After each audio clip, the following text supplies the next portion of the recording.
Hey, I'm Leslie, and we're right here in one of the hearts of old Havana. One of our famous writers, Mr. Ernest Hemingway, liked to visit, was right here. He would stay in that pink hotel that's right there behind us. This alleyway in the square is one of the better maintained places here.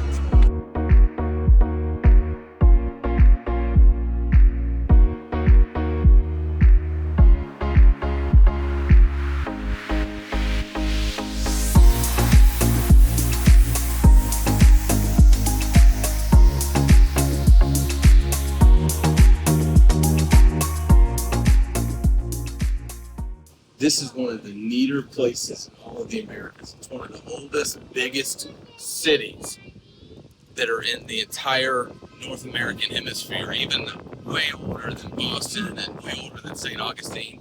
And obviously the style of buildings here are incredible. The cobblestone streets, the brick streets.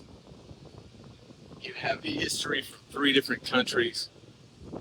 Now, over the years, it hasn't been maintained. A lot of economic downfall has happened.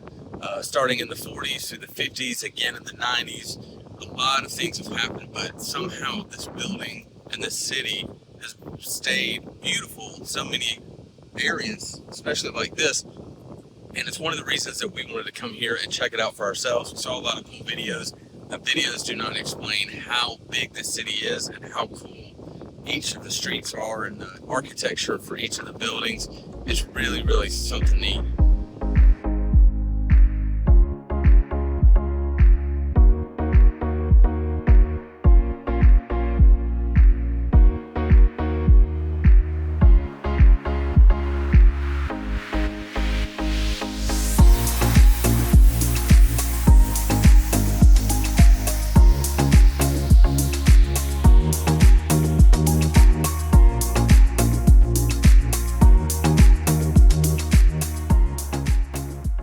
You can tell why Ernest Hemingway liked coming here. This is one of the better maintained squares in Havana today, and you can imagine what it was like 50, 75, 100 years ago. Beautiful buildings, European style in nature, Spanish in nature. You had the French, you had Spanish influence, the English influence from the 16th century, 17th, 18th century. These buildings were built in Roman classic styles. They were built in Baroque styles. You can see the governor house here to our right. This was one of the governors back in the 1700s that had their home built here.